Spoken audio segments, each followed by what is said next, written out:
Uau, olha isso. Jesus, que coisa mais bonita. Guys, say hello to Brazil. Gente, olha que bonita essa entrada. A casa tinha baratas. Boa tarde. A gente tá aqui no cenote Santa Bárbara. Como tem música, eu vou explicar pra vocês certinho tudo sobre o cenote, como é que eu fiz pra chegar até aqui, quando a gente estiver mais pertinho do cenote. Mas eu queria mostrar pra vocês o trenzinho que a gente tá usando pra chegar até lá. Isso já dentro do complexo.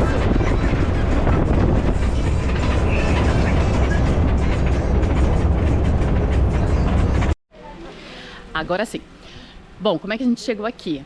Desde Mérida a gente alugou um carro. Na verdade, a gente tá com uma galera. Eu tô com uma galera que eu conheci no hostel, no Free Walk and Tour, no bar, porque ontem foi meu aniversário. Quem me segue lá no Instagram sabe, porque eu postei lá. Então, eu conheci uma galera, alguém alugou um carro, que a gente depois divide o preço. Então, estamos entre uma brasileira, um italiano, um iraniano, que mora já fora do Irã há muito tempo, e um australiano. A gente alugou um carro, veio pra cá. Entrada, 470 pesos, incluindo a comida. Dá direito a 3 cenotes. E se você não quiser pagar pela comida, 350. Achei meio carinho, mas tudo bem. Vou mostrar pra vocês uns takezinhos do caminho, que eu fiz pra vocês aqui do caminho, só da entrada. E vamos entrar com a GoPro lá pra vocês darem uma olhadinha no local. Tô bem animada. Por quê? Porque o cenote, ele é um local meio que espiritual para as pessoas aqui. Eu vou explicar para vocês certinho durante o percurso. Mas é a minha primeira vez no cenote. Esta é a entrada aqui. A gente pode trazer as nossas coisas para cá. Claro que não muitas coisas. E deixar aqui na plataforma. É um pouco escuro, vamos ver o que eu vou conseguir gravar aqui para vocês. Tem também os armários, caso alguém queira deixar alguma coisa no armário. E dá pra vir pra cá também de transporte público. Só não pode trazer bebida e nem música. Até porque isso tem a ver com o local sagrado aqui.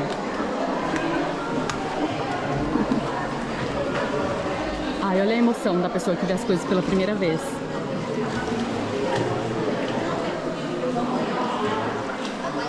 É muito bonito, é mágico. Esse é um pouco mais caro, esse cenote, mas por quê? Ele tem muita estrutura.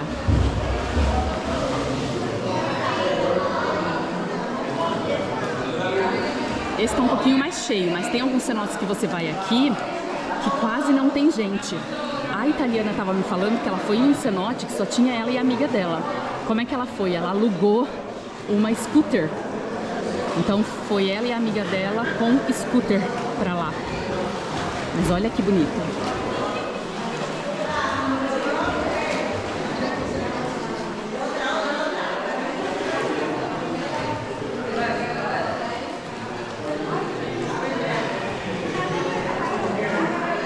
Eles dizem que a gente pode trazer as nossas coisas pra cá. Só que quando chega aqui embaixo tem muita água. Então eu vou mostrar pra vocês como é que a gente fez pra deixar as nossas coisas aqui. Ó. Eu amarrei as minhas coisas com a minha camiseta. Tá vendo, ó? Só a minha pochete que tem as coisas de valor. E os meus amigos deixaram aqui, ó.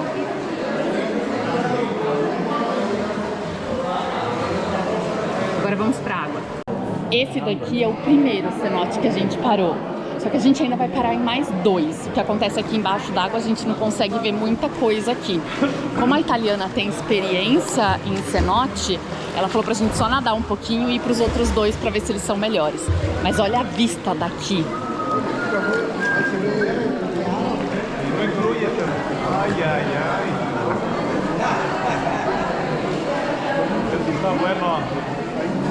Con la metida está sabroso. O colete salva-vida, eles dão, tá incluso no preço aqui do aluguel. A água é meio friozinha, mas é muito, muito, muito gostosa. E sobre as pessoas que vieram comigo, gente, que passeio legal, assim, a gente veio no carro e aí cada um escolhia uma música do seu país pra poder tocar. Claro que na minha vez, a minha primeira, eu escolhi o quê? Michel Teló, Ai Se Eu Te Pego. E a italiana simplesmente sabia a letra da música inteira e cantou comigo. Super bacana, galera, que é aquilo que eu falo pra vocês. Se vocês viajarem e se abrirem para as pessoas, para as oportunidades, sair, for passear, vocês vão encontrar muita gente legal, muita gente bacana mesmo. Mas assim, precisa se dar a oportunidade. Precisa sair, precisa estar aberto para isso, precisa deixar de vez em quando o roteiro um pouquinho que seja aberto também. Então, eu tô aqui em Mérida sem muito prazo para poder ir embora. E eu quero contar pra vocês depois, mas eu vou contar lá fora, quando a gente estiver conhecendo a parte de Mérida, o que deu errado no meu Couchsurfing aqui, pra vocês poderem entender por que eu tô em hostel. Eu mostrei lá no Instagram pra vocês o hostel que eu tô. Eu sempre mostro pra vocês poderem ter uma impressão, ter uma sensação do que é ficar em hostel. Então eu mostrei lá, se você não me segue ainda, vai lá me seguir. Gente, olha que bonita essa entrada. Então, assim, cada cenote aqui, ele é completamente diferente do outro. E é por isso que, geralmente, a gente conhece diferentes cenotes na região de Yucatán, que tem mais de 100 cenotes. Isso foi feito por causa de um efeito da natureza. Então caiu um meteoro aqui, abriu várias dessas, a gente chama de caves, cavas, como é que a gente chama em português isso? Uau, olha isso, Jesus, que coisa mais bonita. Uau, esse é ainda mais bonito que o outro.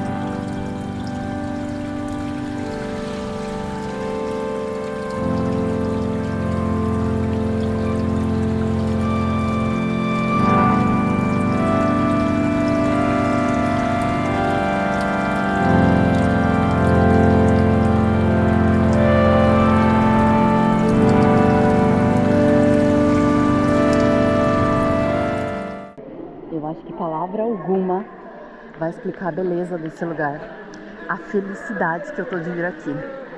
Já vou dar uma dica: se vier para o Complexo Santa Bárbara, não fique no primeiro cenote. Esse é o segundo que a gente tá conhecendo e eu já fiquei assim impressionada. Eu tô assim de boca aberta. Amei, amei, amei. Vem pra cá. Não vai pro primeiro não. Mostrei pra vocês o primeiro, é legal, é bonito. Mas a cor da água, aqui você consegue ver o fundo, aqui você consegue ver peixes. É lindo, gente. E se tiver, venha com óculos também. Agora a gente vai pro terceiro cenote. Deem uma olhada nisso daqui. Eu comecei a falar lá atrás sobre as cavernas. Eu não estava encontrando a palavra em português. Cada uma tem uma conformação diferente, porque isso foi formado por causa de meteoro que caiu aqui. Dá uma olhada nisso daqui. Eu já vi lá de cima. Parece meio que um rio, um riacho. Ou seja, é um mais bonito que o outro. É por isso que tem gente que vem pro México, pra Yucatán, fica apaixonado e vai pra vários diferentes. A gente tava conversando sobre preço aqui, e aí os preços podem variar. De 100, 150 pesos até o infinito. Mas olhem isso. Pensa num barquinho aqui no meio, passando por esse lugar.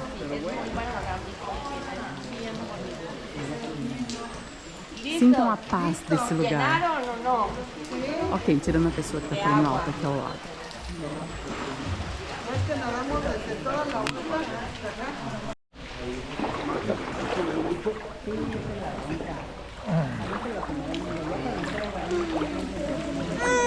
Ya vamos, ya vamos. Ya vamos. Wow. This is a picture we needed to take.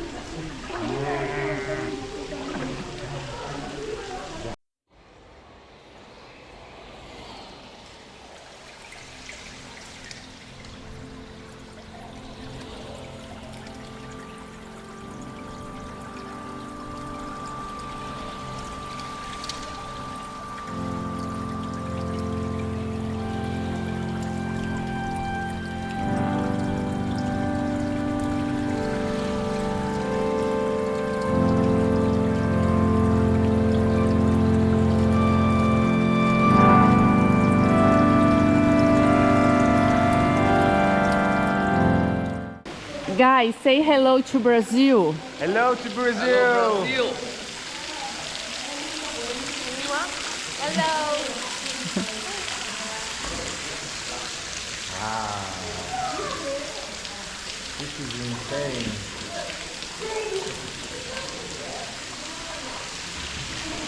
Vou falar pra vocês, um dos melhores lugares que eu já tive na minha vida, um dos lugares mais bonitos, encantador.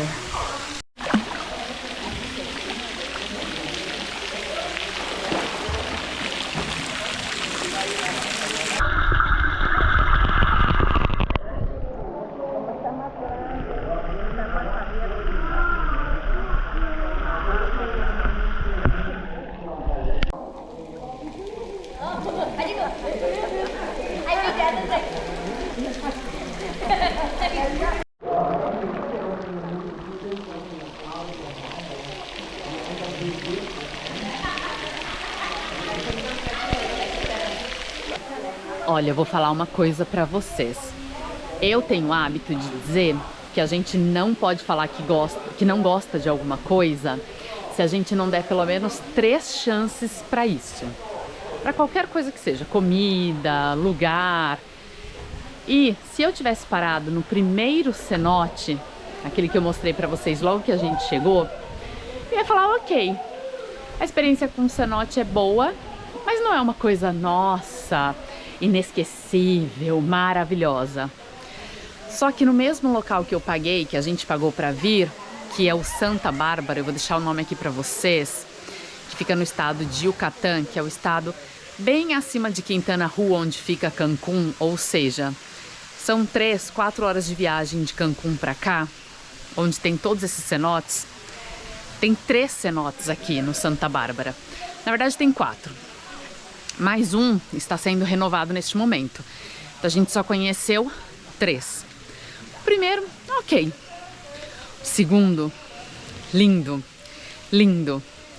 O terceiro, gente, eu não tenho palavras. Eu tô assim, simplesmente apaixonada. A gente almoçou aqui porque a gente comprou o pacote que eu falei pra vocês, que custou 470 pesos mexicanos com o almoço. A gente almoçou, pagou à parte a nossa bebida, a nossa cerveja custou 40 cervejas de cada um. E aí o pessoal tá ali, ó, vou mostrar. Deitado, descansando. E onde é que eu estava? Na água. Porque simplesmente o cenote ganhou meu coração. Tô apaixonada por esse lugar. A galera vai e conhece vários cenotes. Eu não vou conhecer vários porque assim, eu achei bem carinho, 470. Vai dar em torno de uns 150 reais.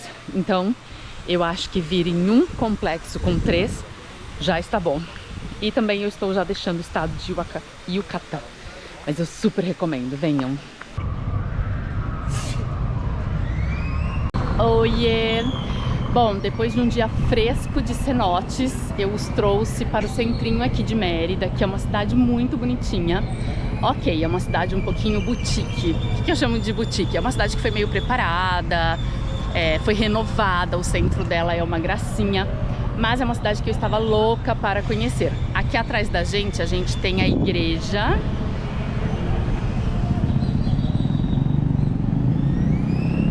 Que é uma igreja muito bonitinha. E ela é a segunda igreja mais antiga da América Latina. Só que você vai dentro e assim, não tem muita coisa. É por isso que eu não vou levá-los lá dentro, porque eu já estive aqui, acho que 2 dias atrás, isso mesmo, 2 dias atrás. Eu fiz alguns shots da cidade para vocês verem, eu vou colocar aqui no vídeo. Mas por que a gente não vai entrar? Entre 1910 e 1920, o México passou por uma revolução. E o governador, ele permitiu que as pessoas entrassem nessa igreja e que saqueassem e destruíssem a igreja. Então, quando a gente entra lá, é uma igreja que não tem ornamentação, não tem desenhos, não tem afrescos, não tem decoração. Então, assim, não tem muita coisa para ver lá dentro. É por isso que eu não vou entrar com vocês.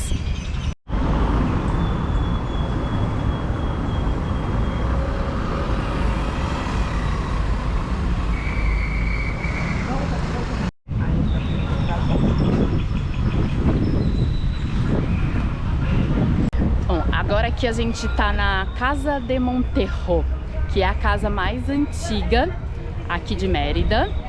É uma construção muito bonita, como vocês podem ver. Hoje o proprietário desta casa aqui é um banco.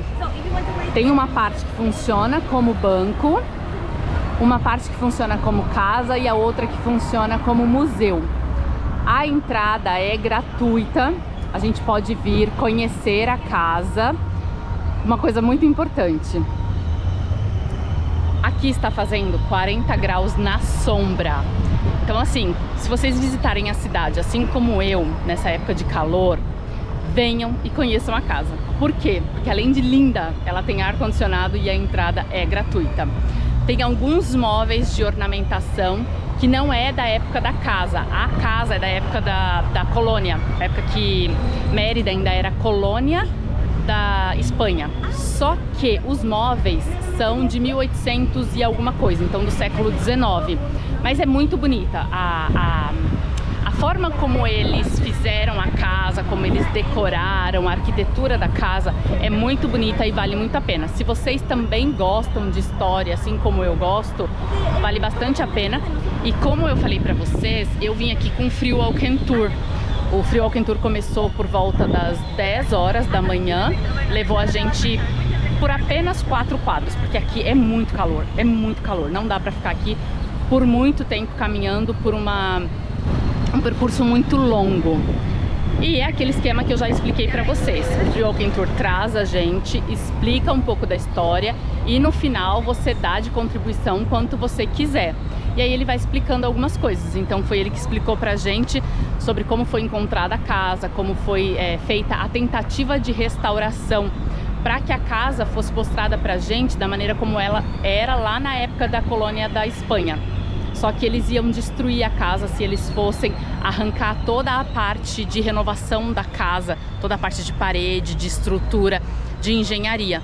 Então tem algumas partes que a gente consegue ver ali de muro que mostra que a casa é da época de colônia, mas ela já está toda renovada, toda restaurada ali para mostrar pra gente a decoração e a restauração do século XIX. Agora aqui a gente tá no Palácio do Governo, que a gente tem algumas pinturas, alguns murais. Eu vou mostrar pra vocês. Eu acredito que vocês saibam, mas o México ele é muito conhecido pelos seus muralistas, que são essas pessoas, esses pintores que desenham grandes murais. Diego Rivera é um dos mais conhecidos. Ele foi o marido da Frida Kahlo. Mas a gente tem também o pintor destes murales aqui do Palácio do Governo, que se chama Fernando. E o que acontece? O guia estava até explicando pra gente que Diego Rivera considerava esse um dos maiores muralistas do mundo. E como ele mesmo falou, para um muralista reconhecer que um outro muralista é grande, não é uma das coisas mais fáceis do mundo, principalmente quando o muralista tem um ego um pouco inflamado, como era o ego do Diego Rivera. Deixa eu mostrar pra vocês que bonito. A visita aqui também é gratuita. E tem uma parte que é fechada. E que no dia que a gente veio com o tour, havia visita do embaixador da Coreia. Então, o ar-condicionado lá em cima estava ligado. O que é um conforto quando a gente está visitando aqui Mérida. Porque a cidade é linda, mas é bem, bem quente.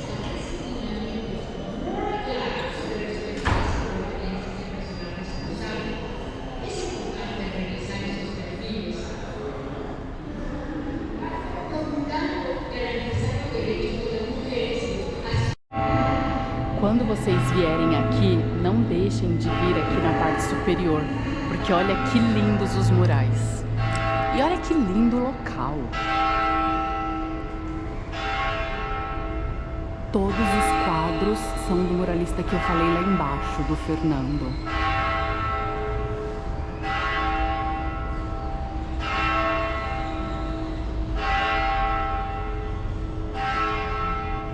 Estão escutando o sino da igreja?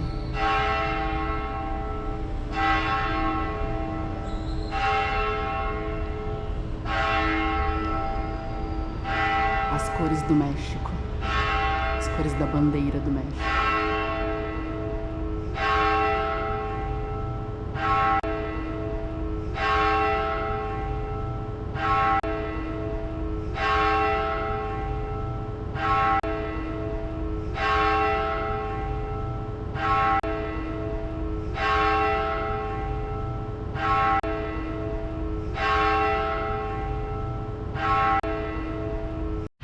Bom, a poucos minutos de caminhada aqui, a gente chega no que foi o primeiro hotel daqui de Mérida.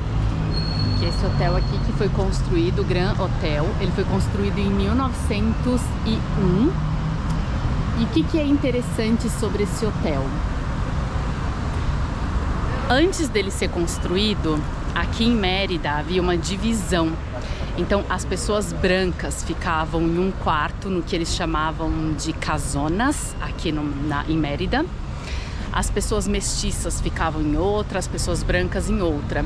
Então as casonas, elas separavam as pessoas por castas. E aqui, a partir de 1901, nesse hotel, as castas, pelo menos as hospedagens por castas, caíram. E aí as pessoas, elas podiam ficar... Na verdade, elas dividiam todas, né? Rotacionavam o mesmo quarto. Então, esse foi o conceito do primeiro hotel aqui de Mérida. Quando vocês vierem aqui, não fiquem só na porta. Se vocês vierem a Mérida, entrem para visitar. Tô deixando com vocês aqui alguns takezinhos da parte de dentro.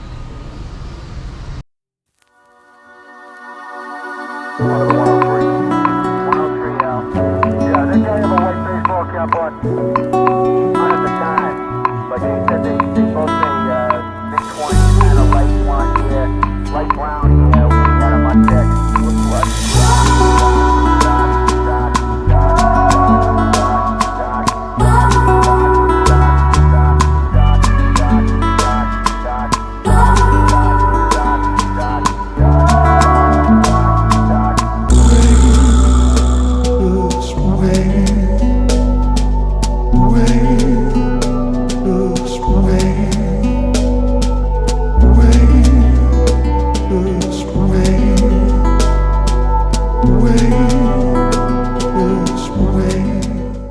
Eu voltei aqui para minha habitação porque eu queria contar algo para vocês. No primeiro vídeo que eu falei com vocês lá de Cancún, que eu gravei, eu contei que eu tô viajando e fazendo um pouco de couchsurfing, que era uma coisa que eu queria experimentar, que eu nunca tinha experimentado, que é esse conceito das pessoas abrirem a casa delas de forma completamente gratuita para nos receber. Existe uma plataforma, um aplicativo que conecta as pessoas para que elas possam fazer isso. Tem gente que disponibiliza um sofá, tem gente que disponibiliza um quarto compartilhado, outras pessoas disponibilizam uma habitação inteira. Pois é, lá em Cancún eu fiz isso e deu super certo. Eu fiquei com uma família adorável, um homem de aproximadamente a minha idade, a irmã dele e a mãe dele. Foi maravilhoso. Aqui para Mérida, eu tinha feito essa reserva também. Eu ia ficar 3 noites em um Airbnb. Gente, aqui tá fazendo muito calor, vocês não têm noção. E eu ia ficar essas 3 noites em um quarto individual. Eu cheguei na cidade umas 8 da noite, umas 4 dias atrás, porque já faz 4 dias que eu tô aqui. E tudo bem com a casa, tudo normal com a casa, toquei com a pessoa extremamente simpática, falou comigo todos os dias antes de eu sair do Brasil, os dias que eu ainda tava aqui, assim, vários dias, não todos os dias. Foi me buscar na rodoviária, ali na saída do ônibus, quando o ônibus me deixou aqui na cidade, tudo ok. Qual foi o problema? A casa tinha baratas. Então, quando eu cheguei no banheiro, era uma suíte, e aí tinha barata, e eu falei com ele, falei que eu tinha um pouco de medo, e ele falou que era uma coisa meio normal nessa época, embora não seja época de chuva. Isso eu achei meio estranho, porque geralmente a gente é de um país tropical, né? O Brasil também tem baratas, é um país tropical, mas geralmente a gente tem muita barata em época de chuva. E assim, não tem o que fazer, gente. Se a casa não tá dedetizada, não tem o que fazer com barata. Eu sei que vai ter a turma que vai falar, mas barata é importante pro ecossistema e todas essas coisas. Pode ser super importante, mas assim, eu tenho trauma de barata, então é elas no canto delas e eu no meu. Por que que eu tô falando sobre isso? Porque eu acho de uma irresponsabilidade enorme eu falar sobre alguma coisa de viagem e eu querer romantizar tudo da viagem e eu não contar pra vocês que existe um outro lado. Por que que eu estou fazendo isso? Eu estou fazendo isso porque pode ser que algumas pessoas assistam o meu vídeo e também queiram fazer couchsurfing. E ok, e dá pra fazer, e tá tudo bem. Só que é bom vocês estarem cientes de que vocês podem ter, às vezes, alguma experiência que não é legal. E por que que eu tô contando sobre isso? Porque quando você vai fazer couchsurfing, você tem que já estar preparado para imprevistos. Você tem que ter o dinheiro para ficar em um outro local, caso não dê certo, caso alguma coisa não vá bem, sei lá, caso você não goste da localização no final das contas, ou aconteça alguma coisa como aconteceu comigo. Por causa disso, eu falei com ele, eu falei, olha, eu não vou conseguir ficar aqui, eu não vou conseguir dormir com as baratas, eu tenho de fato trauma, porque uma vez uma barata subiu no meu rosto e ele não ficou chateado nem nada, ele sabe que assim, pode parecer normal pra ele dormir numa casa com baratas, pra mim não é normal, pode já ter sido normal pra outros hóspedes, não sei, e ok, pedi um Uber, já tinha uma noção de um hostel, porque isso é uma coisa que eu sempre faço. Eu sempre tenho uma alternativa. Então eu já tinha mais ou menos uma noção ali de uns 2 ou 3 hostels e da localização para onde eu poderia vir.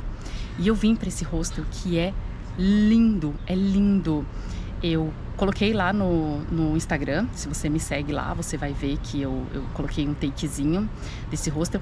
Ele é como se fosse uma casona, sabe? Assim, uma casa antiga, bem nesse estilo espanhol. Coisa mais linda da face da terra. Fiquei super confortável aqui, tanto é que ao invés de ficar 3 noites, eu fiquei 4, porque eu amei Mérida. Eu já tinha ideia de vir pra cá antes, porque eu conheci uma australiana que veio, me mostrou umas fotos e eu adorei mesmo. Tive dias incríveis aqui. Estou feliz que eu estou indo embora, por quê? Porque tá fazendo muito calor mesmo. E aí eu tô indo pra uma região que não é tão quente. Eu falo que aqui é mais ou menos como se fosse o Rio de Janeiro. Então, eu gosto do calor e tudo mais, mas realmente aqui tá demais. Então agora eu já tô indo. Bom, eu espero que vocês tenham gostado do vídeo. Se você gostou, deixa o seu like aí, se inscreva, mande para mais pessoas que também gostam de saber de viagens, que também gostam de viajar. Eu vou continuar fazendo esses vídeos, vou estar em outras cidades aqui pelo México, mostrar tudo para vocês, vou sempre falando dos prós, contras, preços, que eu acho que é muito importante, acho que é difícil viajar sem saber preços. E espero que vocês gostem, se inscrevam aí e recomendem o canal para mais pessoas. Um beijo!